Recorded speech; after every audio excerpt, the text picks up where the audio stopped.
speaking about people that are going to be sitting in the locker room for a couple weeks, man, we got Jefferson heading to IR from Minnesota, and we got the second string running back from Miami heading to IR as well.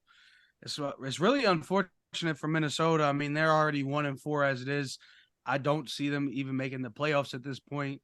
But as for the Dolphins, man, that really sucks. That's going to be a blow to their offense. I mean, they still going to be doing what they need to do out there. They still got Hill, they still got Waddle, and as long as they stay healthy, I mean, the sky's the limit as we see. But as far as Minnesota, yeah, pack the bags up. It's over for them. Yeah, they're just about done in my eyes. How y'all feel about these teams? I'm just curious who Kirk's going to play for next year. That's what I'd like to know. Yeah, He's because got I no mean, trade it's clause. I mean, but I mean, he's probably out of there. Jefferson, I think he's wanting to get something done contract wise. They drafted a receiver. Addison, was he a first round pick? I believe so. I think he was. Yeah, Yeah, he was. I saw the and it's absurd saying that Jefferson said he wasn't signing until he saw where Kirk was signing, meaning he wanted to stay with Kirk Cousins. Did you not see that? I didn't see that, but he's I'm bugging if pretty he sure I did. sent that in the chat. nah, yeah, I saw. He did say that. That's what he's like insinuating. He's like, if Kirk stays, I'll stay. But in my head, why would you stay if Kirk stays? I mean, I guess because Kirk Yeah, you're throws him the ball, bonkers. but You're Kirk. bonkers. Well, that makes a lot of sense because with Kirk Cousins, he's been able to achieve you know yeah, the yardage totals that he's gotten. I mean, like despite what you want to say about his game and they don't win and things like that, I mean, he's gotten everything and been crowned, the NFL's best receiver with Kirk Cousins. I mean, it is what it is. Like that's a fact. So, I Right, but no, mean, that's you're right. not because of Kirk Cousins either. That's also because you're the number one receiving option in that offense. I yeah, mean, but a lot of teams like got guys that are the number one option and they're not, getting the yardage totals that Jefferson's getting. Is Jefferson the best top one, top two? CD Lamb. Sure.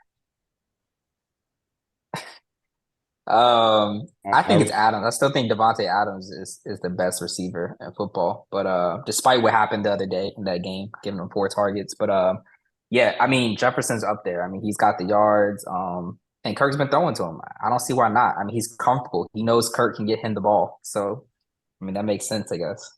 As bad as No, it that is. team is, I mean he still get the ball. He's It achieved, is. a lot of success with Kirk. No, we've already seen something similar to that in Minnesota as well as with Randy Moss. So, you can accrue the stats, do what you got to do. Because I mean, that's like one of the discussions now. It's like, would you rather make X amount of dollars or win a championship? And especially in the NFL, the way it's set up right now, Minnesota is definitely not winning a championship. So, young boy, get paid, get them stats, get to Canton, get into that hall. But I personally, I don't want to play with Kirk Cousins. But to Travis' point, no. But you said I agree with you there. I wouldn't want to play with him, but then it does make sense because what he got him offensive player was the offensive player of the year last year, right? Like And I mean he's balling I out. believe So so. I believe yeah, so. I wouldn't say he owes his career to him, but I mean, no, like, no, no, look, I'm he's not. I'm gotten not all saying that at success all. with But him. yeah, but I so mean, so like for let's say example, like this. So let's say this. Even if you take those two and put those two in another offense, are they still efficiently doing what they're doing now? depending on the coaching. yeah, and So what that's so the right schemes in the are. way But the you league have to is you have, right you now, have to that's still you a have to look toss at the up. dynamic of that team. The Vikings for the past several years have had a terrible defense. Like they constantly have to throw. I mean, there are games where Kirk Cousins by halftime, he's barely got over 100 yards, but they'll be in these situations where they have to catch up because they don't have a good defense. So We're is that a straying factor? away. Absolutely. We're straying away from the Yeah. question though. If we put those two in another offense, would they be the same as what they would be in the Vikings? I don't believe that he would be. Because like I said, depending on where you go, 9 times out of 10. So I'm trying to even think of a team that had, because think about it. Most teams have a number one for the most part, minus maybe, unfortunately, Wayne. Y'all don't really have a number one. No, Um, and I don't give me another team that doesn't have a number one, so I don't single you out. Giants. Well, let me give you a better example. Before Justin Jefferson, they had this kid, Stephon Diggs. You might know him. Plays for the Buffalo Bills. Kirk could never get this man the ball. They just could never sync up. He'd be running the crispiest routes. Kirk would just overthrow him, just wouldn't get in the ball. But you look, he goes to Buffalo, and Stephon Diggs is a like wide receiver one. We all knew he had the talent. Him and Kirk just didn't sync up. So if Kirk and Jefferson went somewhere else, I think they'd be just fine. They just work together. It is what it is. We've seen them with another wide receiver one, and it didn't work. So I mean, I don't honestly, know. They got chemistry. for me, I mean, I feel like it's not smart for him to attach himself to Kirk, even though he's had all this success with him, regardless. I feel like this is probably That's the crazy. yeah, it is what it is. At the end of the day, I feel like this is a perfect time more than them, more than us, honestly, than the Patriots. I feel like this is a perfect time for them to position themselves for Caleb Williams because Caleb played with Jordan Addison at USC. They already had that connection, and then that will lure Justin Jefferson to stay because he can at least get the ball around. I feel like that would be a great connection, you know what I mean, with both of them if they did that. Because they're right now in like the third spot right now, right behind Chicago. So they have a position for that. I feel like that would probably be the best thing. They could worry about paying Justin Jefferson and then not worrying about paying a quarterback for the next few years because they're drafting one. So I feel like that's probably the best move for them right now, especially with everybody getting hurt right now. Just let Kirk run out or trade him out by the deadline to somebody who needs a quarterback. It's not worth, keeping him around. It's on his last year. He's not really producing like that. He's producing and making his things right now, but I feel like it's not really worth it to keep him around. You also got to think about this. If Jefferson's on IR, like what incentive does he have to come back this year? If the team has one win when he's off of IR, scheduled to return, why would he come back? He's not playing. People say, "Oh, just play.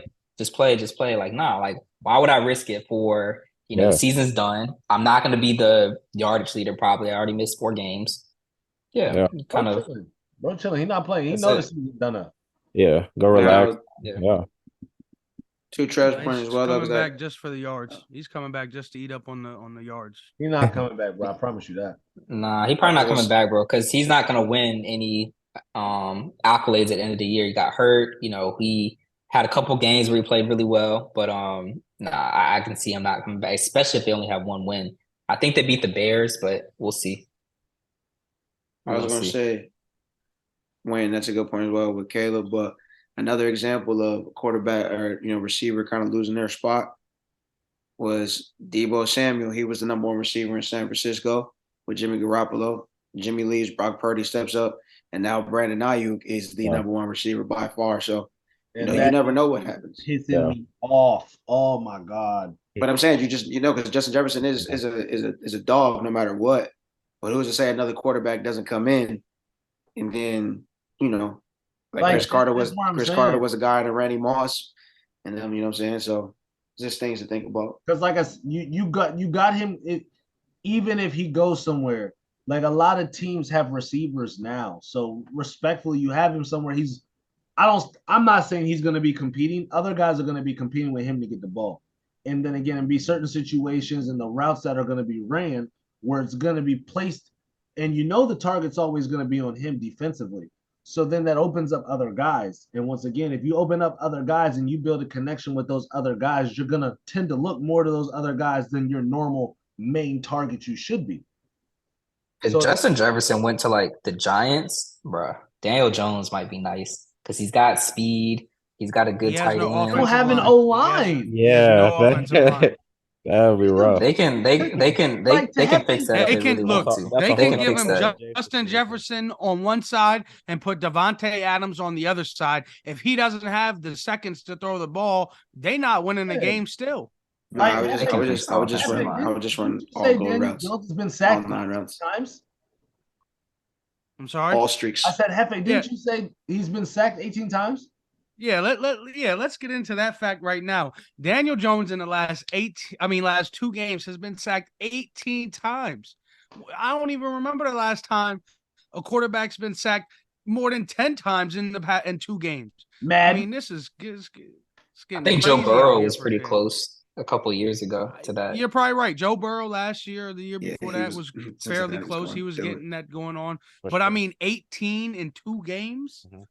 But I mean, you got the Giants have a bad offensive line, but They also don't have a running game either. So it's like we know what you're trying to do on every drive. Daniel Jones is your running back right now. Like Matt Breida is not getting the job done. Like Saquon get that's back, just a you know. fact. Yeah. I mean, I'm not saying like they're gonna look a lot better, but you've seen them in games when they have Saquon, you know? Like, yeah, he does a lot better. They need a running game. They're a one-dimensional team right now. So. But first, to have a running game, you need an offensive line.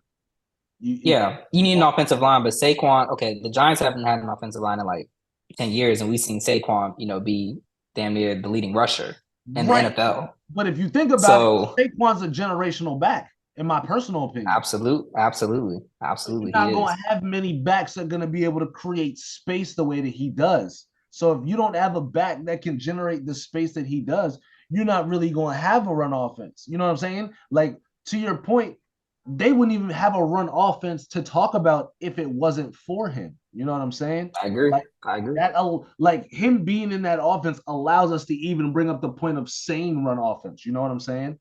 So it's Yeah. like, because any other running back you could throw in there right now, like a Jamar Gibbs, maybe a Bijan Robinson, maybe you may get an impact right away, maybe, but it just depends on the play flow and how depending on they give him the ball. But like, it's hard. It's hard when you have an O line that's, and I'll give him a little bit more credit. You have an abysmal O line, but an unhealthy O line with a somewhat healthy running back. You know what I'm saying?